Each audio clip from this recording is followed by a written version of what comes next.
उत्तराखंड में चारधाम यात्रा शुरू होने वाली है और चारधाम यात्रा के लिए लगभग 20 लाख से ज़्यादा लोगों ने रजिस्ट्रेशन करा दिया है। यात्रा किस तरह से चलेगी, क्या इसका रूट होगा और यात्रियों को किस तरह की सुविधाएं इस बार सरकार देने जा रही है, इस पर बात करने के लिए हमारे साथ पर्यटन सचिव हैं, उनसे जानते हैं। सर, यात्रा को लेकर के कितने लोगों ने अभी तक रजिस्ट्रेशन करा दिया है और क्या व्यवस्थाएं हैं सरकार की, और क्या लगता है इस बार यात्रा पिछले साल के मुकाबले किस तरह से भव्य बनाने जा रहे हैं आप लोग? देखिए, गंगोत्री और यमुनोत्री धाम के जो कपाट है हमारे 30 अप्रैल को खुल रहे हैं। केदारनाथ के कपाट 2 मई को, बद्रीनाथ के कपाट 4 मई को और श्री हेमकुंड साहब के जो कपाट है वो 25 मई को खुलने जा रहे हैं। 20 मार्च से हमने जो ऑनलाइन रजिस्ट्रेशन की व्यवस्था शुरू की थी, तो ऑनलाइन रजिस्ट्रेशन का अगर हम आंकड़ा सुबह 10 बजे तक का देखें तो अब तक 20,28,000 लोगों ने अपना रजिस्ट्रेशन कर चुके हैं।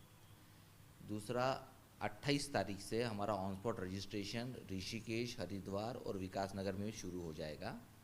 और ऑन स्पॉट रजिस्ट्रेशन के अंतर्गत हमारी क्योंकि वहाँ पे अव्यवस्था न रहे, लोगों को ज़्यादा देर कतार में खड़ा न रहना पड़े, इस कारण हमने बस एसोसिएशन के साथ, संयुक्त यातायात रोटेशन के साथ, उनके प्रतिनिधियों के साथ भी हमारी बैठक हो चुकी है कि उनके जो भी यात्री जो आएंगे जत्थे में, उनको जिस आश्रम या होटल में वो रुके हैं उसी आश्रम या होटल में जाके हमारी मोबाइल टीम उनका रजिस्ट्रेशन कर देंगे।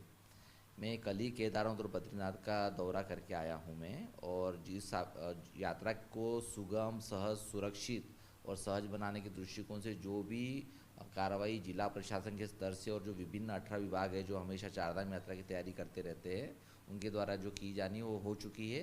फाइनल स्टेज पे जो भी कहाँ पे कमी है वो हम उसको पूरा करने जा रहे हैं, लेकिन यात्रा इस बार सहज, सुगम, सुरक्षित और आह्लाददायक हो, प्रसन्न हो, इसकी हम पूरी कोशिश करेंगे। मुख्यमंत्री खुद लगातार मॉनिटरिंग कर रहे हैं इस बार चारधाम यात्रा की तमाम चीज़ों को लेकर के। पिछली बार जिस तरह से अनियंत्रित भीड़ आ गई थी, काफ़ी परेशानी का सामना करना पड़ा था, इस बार भीड़ को नियंत्रित करने के लिए क्या आप उपाय कर रहे हैं? क्योंकि जो कैरिंग कैपेसिटी है चारों धामों की, उसके हिसाब से ही लोगों को लिया जाएगा। देखिए, पिछले साल का जो हमारा अनुभव रहा है वो ये रहा है कि गंगोत्री यमुनोत्री धाम के लिए कुछ ट्रैफिक हमारा विकासनगर डामटा होते हुए गंगोत्री यमुनोत्री धाम पहुंचा था, जबकि ऑन स्पॉट रजिस्ट्रेशन के हमारे जो काउंटर्स थे, हमारे जो मेन फोकस था हरिद्वार और ऋषिकेश पे था। पिछले साल ये नया डायमेंशन ऐड हुआ, इस कारण हमने अभी इस साल ऑन स्पॉट रजिस्ट्रेशन की व्यवस्था विकासनगर के अंतर्गत जो हरबटपुर और नया गाँव जो है वहाँ पे भी हमने शुरू किया है।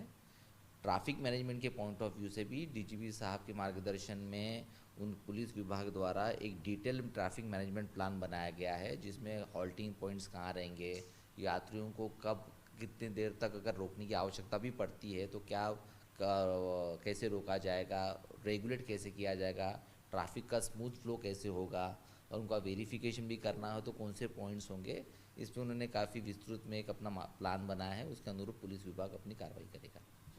हमारे साथ बात करने के लिए पर्यटन सचिव थे, जिन्होंने बताया कि इस बार चारधाम यात्रा को लेकर के सरकार की विशेष तैयारी है और इस बार यात्रियों को कैसे चार धामों में दर्शन कराए जाएं और कैसे यात्रा व्यवस्थित रहे, इसको लेकर के पूरी तैयारियां कर ली हैं। नोडल अधिकारी बना दिए गए हैं। ट्रैफिक को लेकर के पुलिस को जिम्मेदारी सौंपी गई है कि किसी भी हाल में किसी भी धाम के आसपास ज़्यादा जाम ना लगे।